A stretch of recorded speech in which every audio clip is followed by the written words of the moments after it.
Bonjour tout le monde. Alors aujourd'hui dans ce nouveau top, on augmente le budget. On passe à 10 000 euros pour trouver un véhicule, un super véhicule diesel en Allemagne. Et évidemment, on a le choix, on a toujours énormément de choix en Allemagne et c'est ça le problème. C'est pour ça que ça a été difficile, ça a été un peu plus long. Mais je me suis fait un top 5 réaliste, encore une fois. Il n'y aura pas de Maserati, il n'y aura pas de Porsche, tout ça là. Voilà, vous connaissez la recette, il n'y aura pas de véhicules endommagés, qui sont pas fiables, etc. Je veux toujours des véhicules fiables et bien entretenus. Et voilà, donc c'est parti.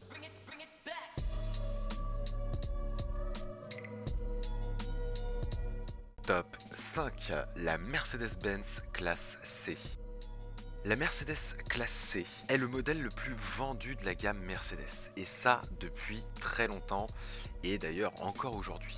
C'est donc un modèle que le constructeur allemand soigne énormément. Alors la classe C dont je vais vous parler dans ce top, c'est celle qui a été commercialisée de 2007 à 2014. On a plusieurs motorisations. Ça va du 2 litres en 4 cylindres au 6 cylindres en V, donc le V6. Malheureusement, pour les V6, pour ceux qui voulaient des V6 Mercedes, oui je sais, ils sont très bien, mais malheureusement, ils sont encore trop chers. Et du coup, si vous en voulez, il va falloir augmenter un petit peu les critères de recherche. C'est-à-dire, il va falloir passer peut-être plus à du 200 000 km. Et ça, moi, ça m'intéresse pas. Je suis désolé, du coup, je vais pas vous en parler. Alors du coup, on va parler des 2 litres 2 en 4 cylindres en ligne. Alors sachez que ces moteurs sont vraiment très solides. Vraiment, c'est des trucs très robustes. Mercedes, quand ils font un moteur, ils le travaillent. Alors, je parle pas du coup des moteurs Renault, désolé. Mais pour ce qui est de ces moteurs-là, effectivement, ils ont beaucoup travaillé. Alors du coup, on a le premier 2 litres 2 avec 120 chevaux. C'est le C180 CDI. Très bon moteur puisqu'il est atmosphérique, il n'y a pas de turbo. Ensuite, on a le C200 CDI en 2 litres 2 toujours avec 136 chevaux. On a ensuite le C220 avec 170 chevaux et le C250 avec 204 chevaux. Ce dernier se trouve aussi en 4 roues motrices. Alors, problème, c'est que ça va être très rare de les trouver en 4 roues motrices. Il en existe très peu en C250, malheureusement, mais on peut les trouver, c'est possible. Donc mon avis sur cette classe C, c'est qu'elle est vraiment très bien. Malheureusement, elle est en top 5 parce que, eh bien déjà, elle est un petit peu vieille, hein, on va pas se mentir, 2007, ça fait un petit bout.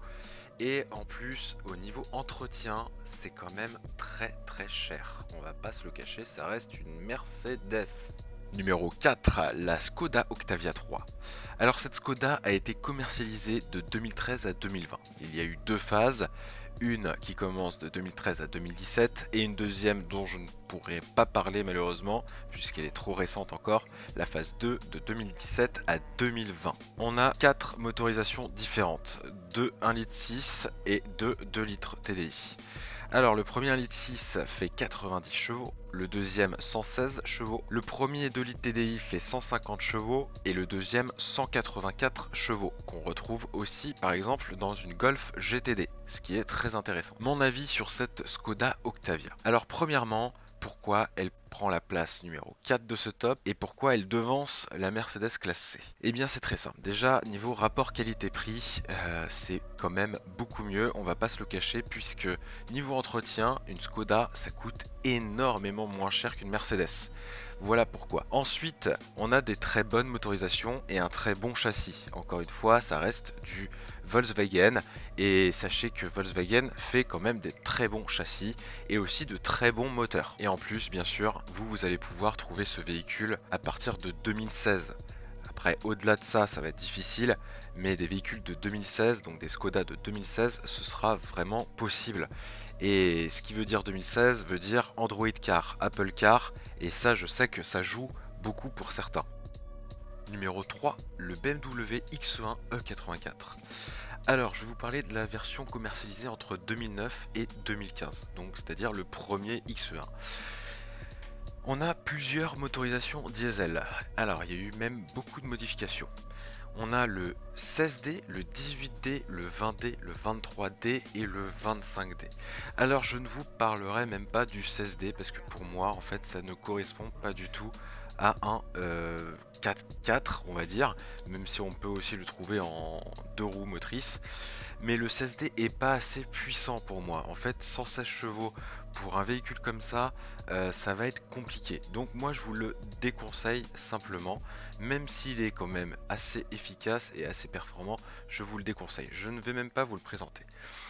Ensuite, on a le 18D avec 143 chevaux qui est pour moi largement suffisant. Ensuite, on a le 20D avec 3 puissances différentes, le 163 chevaux, le 177 et le 184. Alors, le 177 chevaux, c'est le premier en fait, donc c'est sur les anciennes versions. Ensuite, on aura le 163 chevaux qui est plus récent et le 184 aussi. Ensuite, on a le 23D avec 204 chevaux et le 25D avec 218 chevaux qui seront évidemment un petit peu plus difficiles à trouver dans nos critères.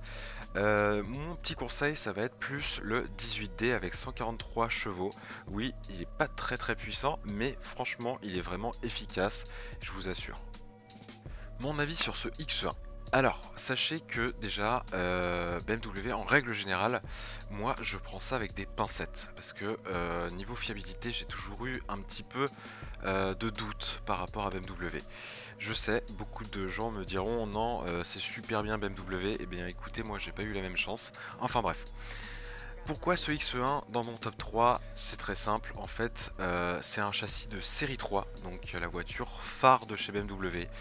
La voiture la plus vendue, la plus travaillée de chez BMW. Donc ils ont repris le châssis, ils l'ont simplement redressé et en plus ils ont équipé ce châssis de 4 roues motrices, ce qui est vraiment super. Et en plus le 4 roues motrices que vous avez sur ce véhicule, c'est le même qu'il y a par exemple sur un X6 ou un X5 des mêmes années.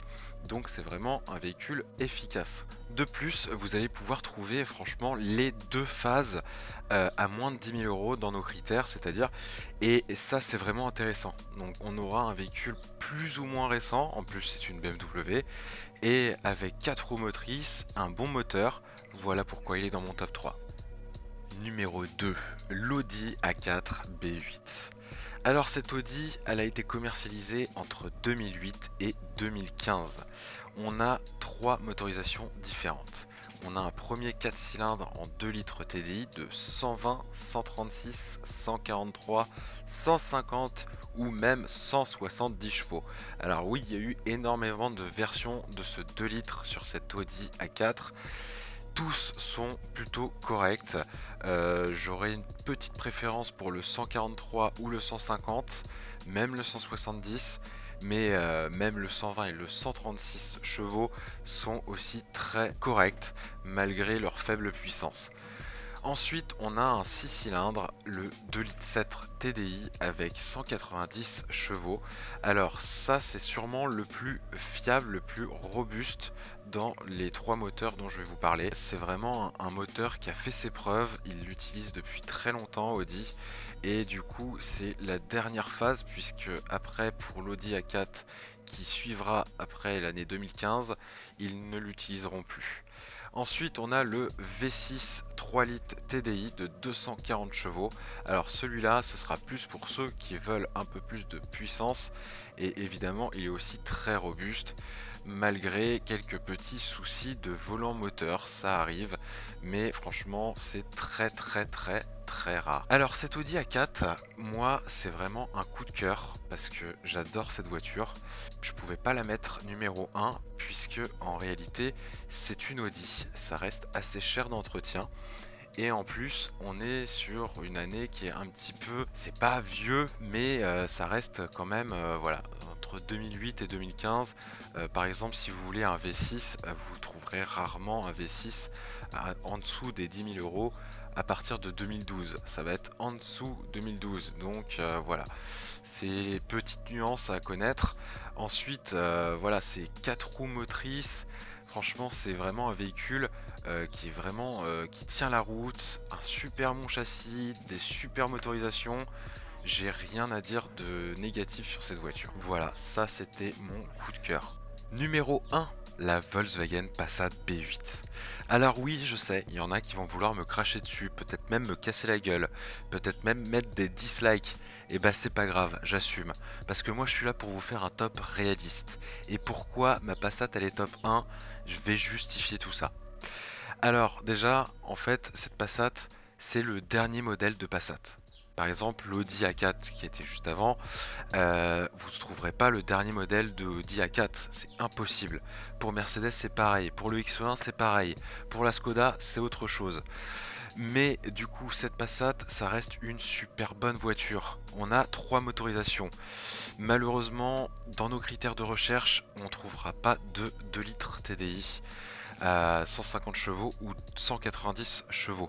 On aura seulement le 1,6 litre TDI à 120 chevaux. Mais sachez que le 1,6 litre TDI, il a été refait, il a été retravaillé.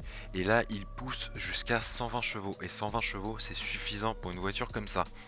Ensuite, cette voiture, elle est vraiment efficace dans le sens où elle a un super bon châssis, elle partage le même châssis que l'Audi A4. En plus on a un entretien qui sera vraiment pas cher par rapport à d'autres marques dans ce top. On a un moteur quand même, voilà, il est peut-être un peu petit mais suffisant, franchement croyez-moi, il est vraiment suffisant, 120 chevaux.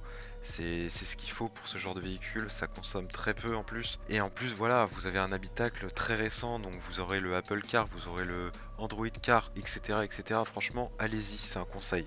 J'espère que ce top vous aura plu. Moi en tout cas ça m'a fait encore kiffer. C'était un peu plus long parce qu'il y avait beaucoup plus de choix. Comme la Passat par exemple, là c'était difficile, je savais pas trop.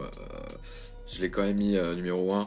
Mais je pense qu'elle valait vraiment le coup. En tout cas, si vous n'êtes pas d'accord avec moi, n'hésitez pas à le dire dans les commentaires. On en parle, je vous envoie des liens s'il faut.